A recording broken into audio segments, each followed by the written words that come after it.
नमस्कार दोस्तों, मैं आशा करता हूँ कि आप सभी अच्छे होंगे।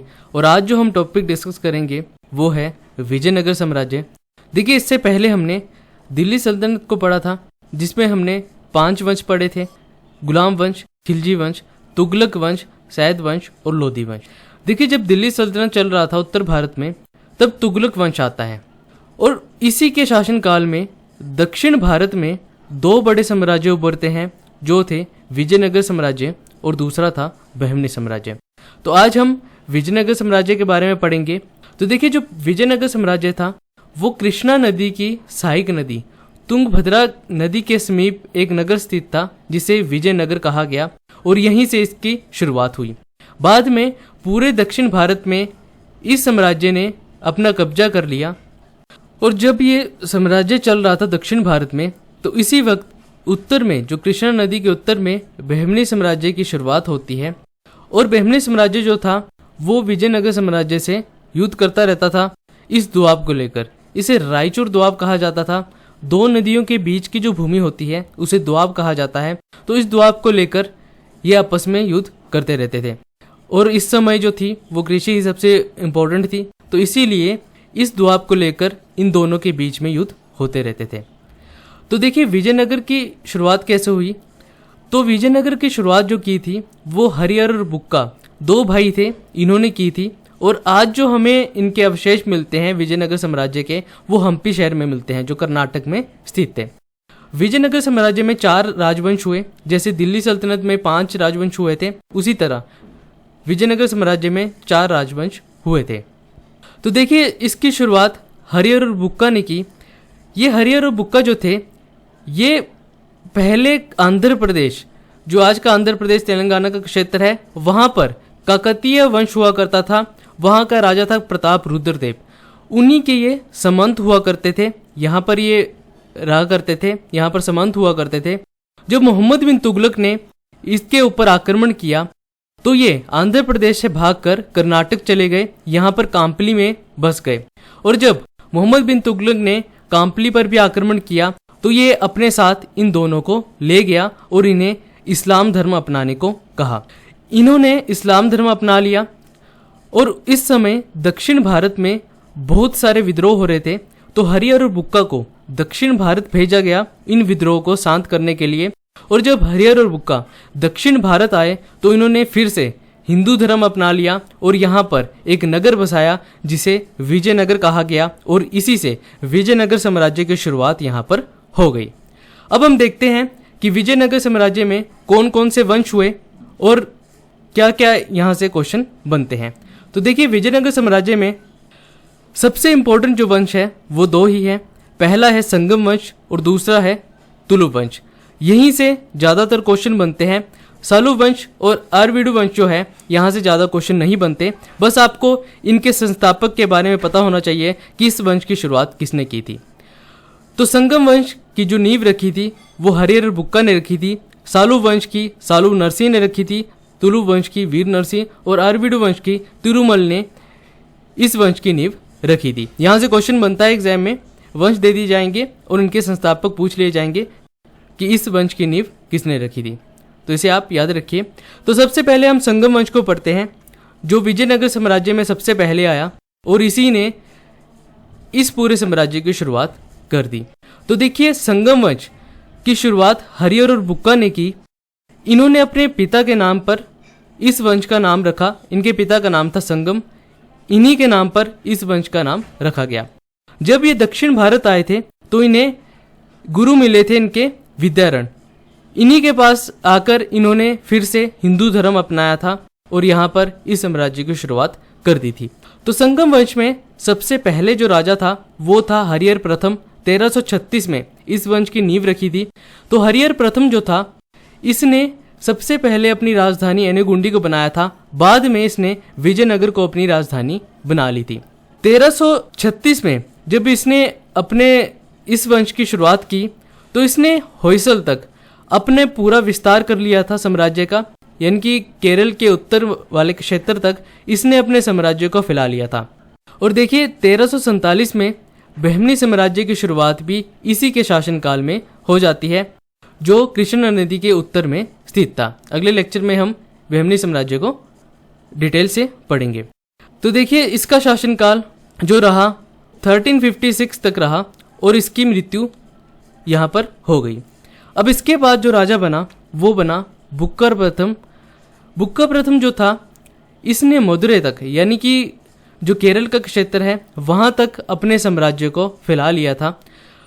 इसका विस्तार जो था विजयनगर साम्राज्य का वो उत्तर में रुक गया था, यानी कि जब बुक्का प्रथम का शासनकाल चल रहा था तो उत्तर भारत में जो उत्तर वाले क्षेत्र में जो कृष्ण नदी के उत्तर का क्षेत्र था वहां पर बहमनी साम्राज्य आ गया था। अब ये उत्तर में विस्तार नहीं कर सकते थे तो इन्होंने दक्षिण भारत को जीतना शुरू कर दिया और पूरे दक्षिण भारत पर अपना कंट्रोल करना शुरू कर दिया था। देखिए कहा जाता है कि बुक्का प्रथम ने अपना एक राजदूत भेजा था चीन, तो इसके बारे में आप याद रखिए। देखिए बुक्का प्रथम जो था वो वैदिक धर्म को काफी प्रोत्साहन देता था। अब विजयनगर साम्राज्य हिंदू धर्म को मानता था और बहमनी साम्राज्य जो था वो इस्लाम धर्म को मानता था। तो एक रीजन ये था आपस में इनका युद्ध करने का। तो बुक्का प्रथम वैदिक धर्म को काफी मानता था, इसलिए इसे वेद मार्ग प्रतिष्ठापक की उपाधि भी दी गई थी। ये इंपॉर्टेंट है, इससे क्वेश्चन बन सकता है। इसके शासनकाल से ही बहमनी साम्राज्य से इनका युद्ध होना शुरू हो गया था। जब बुक्का प्रथम की मृत्यु हुई तो उसके बाद जो राजा बना वो हरिहर द्वितीय बना। देखिए इससे पहले हरिहर प्रथम भी आया था जिसने संगम वंश की स्थापना की थी। तो एक नाम के दो राजा थे, इसलिए प्रथम और द्वितीय यहाँ पर लगाया जाता है।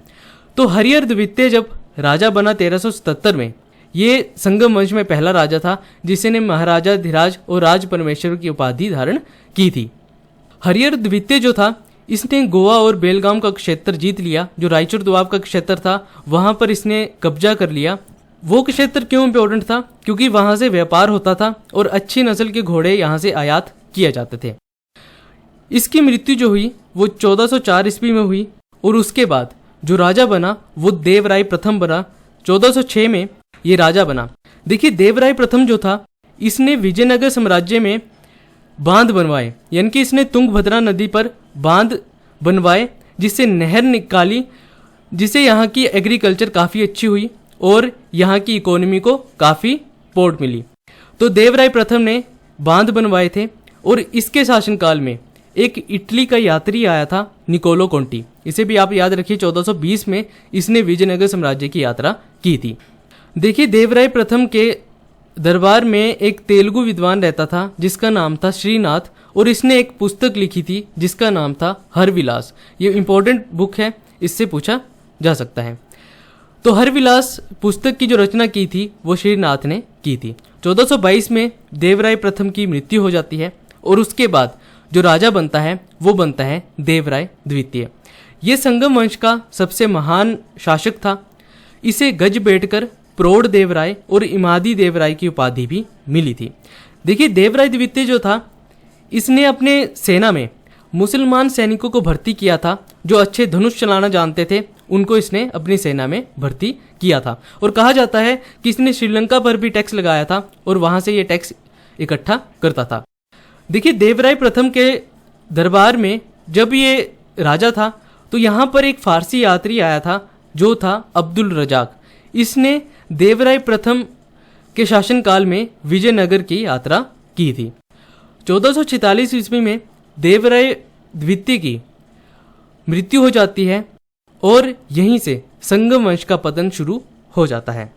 देवराय द्वितीय की मृत्यु के बाद जो राजा बनता है वो बनता है मल्लिकार्जुन। जो इसका पुत्र था वो अब यहाँ पर राजा बनता है। देखिए इसे उड़ीसा का एक गजपति शासक था, इसने इसे बुरी तरीके से हराया था और इसका एक संबंध हुआ करता था नरसिंह सालुव। नरसिंह सालुव जो इसका संबंध था इसने इससे इसका सिंहासन छीन लिया और खुद राजा बन गया। 1465 में मल्लिकार्जुन की मृत्यु हो जाती है और उसके बाद जो संगम वंश का अंतिम राजा बनता है वो बनता है विरूपाक्ष द्वितीय और 1485 में इसकी मृत्यु हो जाती है और संगम वंश यहाँ पर समाप्त हो जाता है। अब संगम वंश के बाद जो अगला वंश आया वो आया सालुव वंश, जो 1485 में यहाँ पर आया विजयनगर साम्राज्य में और इसकी स्थापना जो की थी वो सालुव नरसिंह ने की थी और इसके दो पुत्र थे तिम्मा और इमाड़ी नरसिंह। 1505 में क्या हुआ कि नाइक के पुत्र वीर नरसिंह, नरसा नाइक के पुत्र था वीर नरसिंह, ने इमाड़ी नरसिंह की हत्या कर दी और यहाँ पर तुलु वंश की स्थापना कर दी। इस वंश से क्वेश्चन नहीं बनते हैं, बस आपको इतना पता होना चाहिए कि सलुव वंश की स्थापना किसने की थी, तो सालुव नरसिंह ने इस वंश की स्थापना की थी। 1505 तक ये वंश चला और उसके बाद जो अगला वंश आया वो आया तुलु वंश 1505 में, जिसकी स्थापना वीर नरसिंह ने की थी। बहुत ही इंपॉर्टेंट वंश है। देखिए वीर नरसिंह जो था, इसका पूरा जो शासनकाल था वो आंतरिक विद्रोह में ही चला गया और 1509 में इसकी मृत्यु हो गई। अब जो राजा बने वो बने कृष्णदेव राय। विजयनगर साम्राज्य में सबसे महान शासक हुए कृष्णदेव राय, जो 1509 में विजयनगर साम्राज्य के तुलु वंश के शासक बने और यहाँ से बहुत सारे एग्जाम में क्वेश्चन बनते हैं। विजयनगर साम्राज्य में सबसे इंपॉर्टेंट राजा कृष्णदेव राय ही थे। इस वंश के महान शासक थे। देखिए कृष्णदेव राय के बारे में हमें जो जानकारी मिलती है वो बाबर की आत्मकथा बाबरनामा से भी मिलती है, जिसे तुजो के बाबरी कहा जाता है। और बाबर ने इनके बारे में लिखा कि दक्षिण भारत में एक बहुत ही महान शासक रहते थे कृष्णदेव राय। तो इनके बारे में हमें जानकारी बाबर की आत्मकथा बाबरनामे से भी मिलती है। देखिए 1512 ईस्वी में बीजापुर के शासक यूसुफ आदिल खां से इन्होंने युद्ध किया और इनसे रायचूर दोआब छीन लिया। रायचूर दोआब कृष्णा और तुंगभद्रा नदी के बीच का जो क्षेत्र था वो था, इसके ऊपर इन्होंने अधिकार कर लिया। देखिए कृष्णदेव राय ने 1520 ईस्वी तक अपने सभी शत्रुओं को हरा दिया और आसपास के क्षेत्र पर अपना अधिकार कर लिया। अब जो कृष्णदेव राय थे वो एक महान विद्वान भी थे, महान राजा थे और साथ में एक कवि भी थे। इन्होंने कई सारी पुस्तकें लिखी, जिसमें दो पुस्तकें सबसे इंपॉर्टेंट है। वो है अमुक्त माल्यदा जो तेलुगु भाषा में लिखी गई थी और दूसरी है जामवती कल्याणम जो संस्कृत भाषा में लिखी इनकी पुस्तक है। ये बहुत ही इंपॉर्टेंट पुस्तकें हैं, इनसे क्वेश्चन बनता है।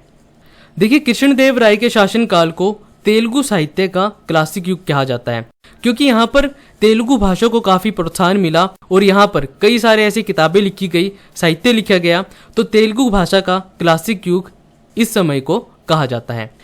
कृष्णदेव राय को आंध्र भोज, अभिनव भोज और आंध्र पितामह की उपाधि भी दी गई है।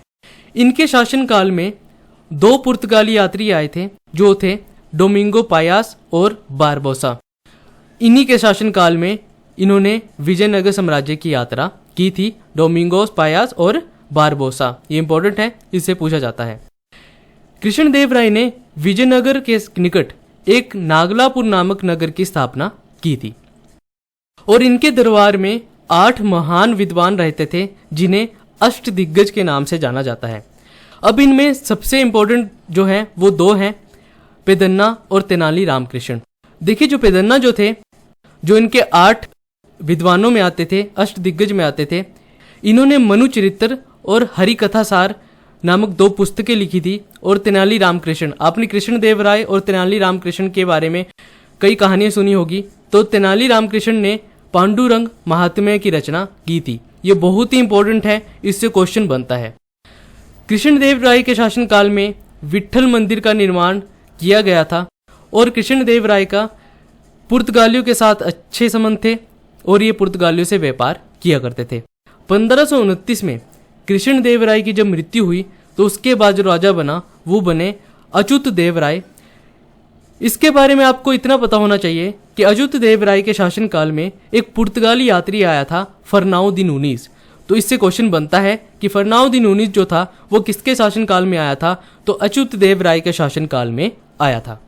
उसके बाद जो राजा बना वो बना सदाशिव राय और ये अंतिम राजा था तुलु वंश का। देखिए जो सदाशिव राय था, इसके पास शक्ति नहीं थी या इनकी संप्रभुता नहीं थी। इसकी सारी पावर जो थी वो इसके सेनापति राम राय के पास थी। अब राम राय जो था, जो इसका सेनापति था, इसने क्या किया कि बहमनी साम्राज्य में फूट डलवाना शुरू कर दी।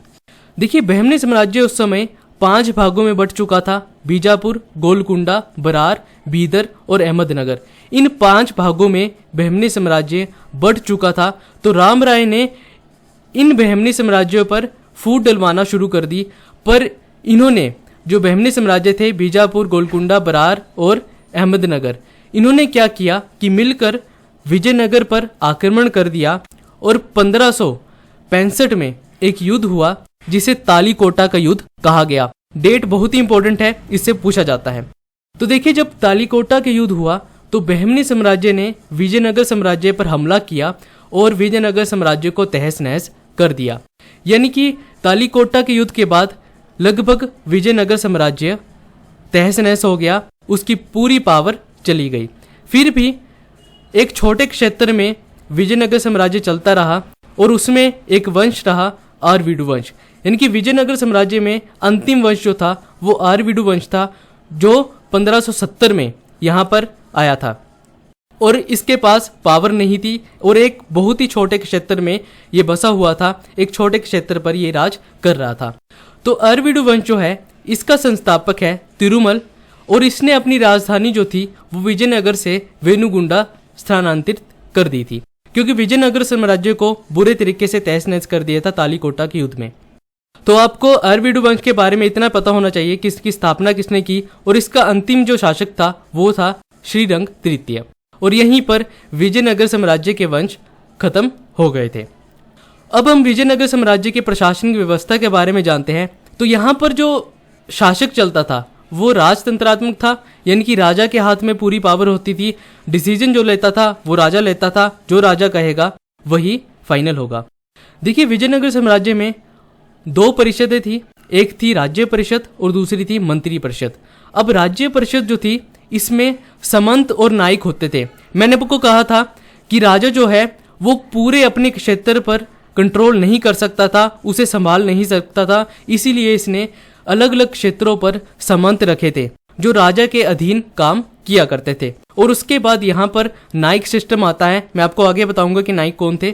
तो नायकों ने भी यहाँ पर अलग अलग क्षेत्रों पर राज किया था, जो राजा के द्वारा यहाँ पर बिठाए जाते थे अलग अलग क्षेत्रों पर। दूसरी थी मंत्री परिषद।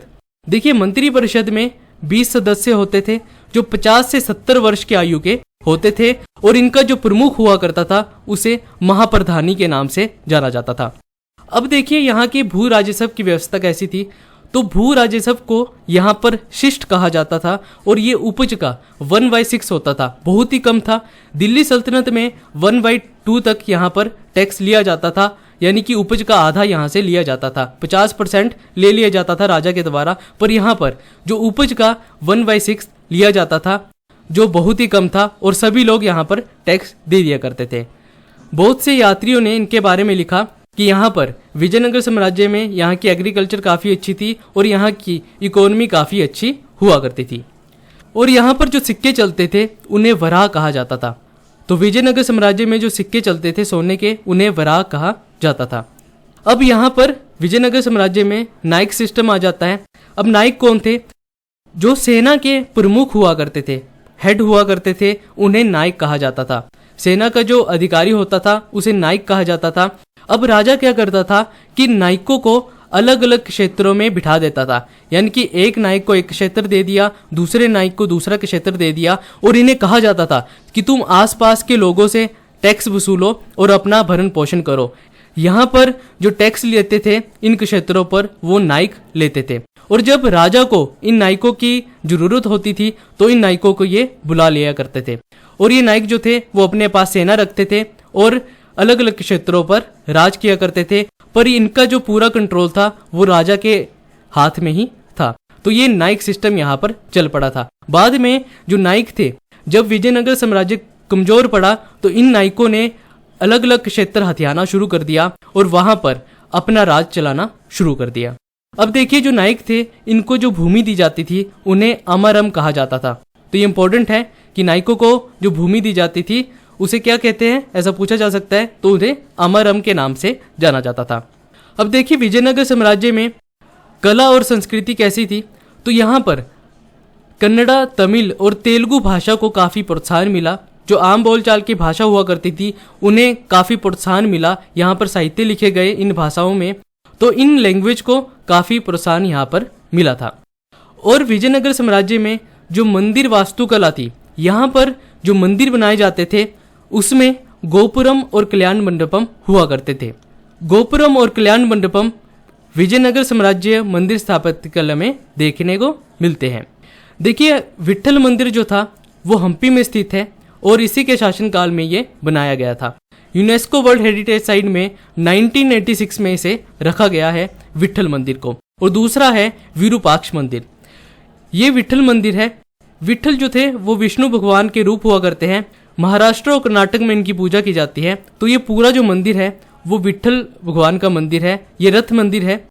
देखिए यहाँ पर जो गेट है इसके ऊपर जो ये बनाया गया है भव्य सा, इसे गोपुरम कहा जाता है। ये टूट गया है, तालीकोटा के युद्ध हुआ था उसमें ये गोपुरम तोड़ दिया गया था। दूसरा जो मंदिर है वो विरूपाक्ष मंदिर है। यहाँ पर आप गोपुरम देख सकते हैं। ये एंट्री है। यहाँ पर इस गेट के ऊपर ये भव्य सा जो बनाया गया है ये गोपुरम है। और यहाँ पर ये पूरा जो एरिया है इसे कल्याण मंडपम कहा जाता है। और उसके बाद गर्भगृह और ये मंदिर का शिखर। देखिए जो शिखर है और ये गोपुरम है, ये कितना ऊंचा है, गोपुरम कितना ऊंचा है मंदिर के शिखर से। तो यहाँ से एंट्री की जाती थी, ये भव्य से गोपुरम, फिर कल्याण मंडपम और यहाँ पर गर्भगृह। तो गोपुरम इसलिए बनाए जाते थे ताकि दूर से ये मंदिर दिखाई दे। तो विजयनगर साम्राज्य के मंदिरों में ये गोपुरम और कल्याण मंडपम देखने को मिलते हैं। तो ये था आज का लेक्चर जिसमें हमने विजयनगर साम्राज्य के बारे में जाना। अगला लेक्चर जो होगा वो बहमनी साम्राज्य के बारे में होगा। तो अपने आसपास सफाई रखिए, पानी को सेव करिए, अपने सोसाइटी को अच्छा बनाइए। आप मुझे टेलीग्राम और फेसबुक पे फॉलो कर सकते हैं। और आपको कोई भी डाउट हो तो आप यहाँ पर मेल कर सकते हैं। तो मिलते हैं अगले लेक्चर में, तब तक के लिए जय हिंद।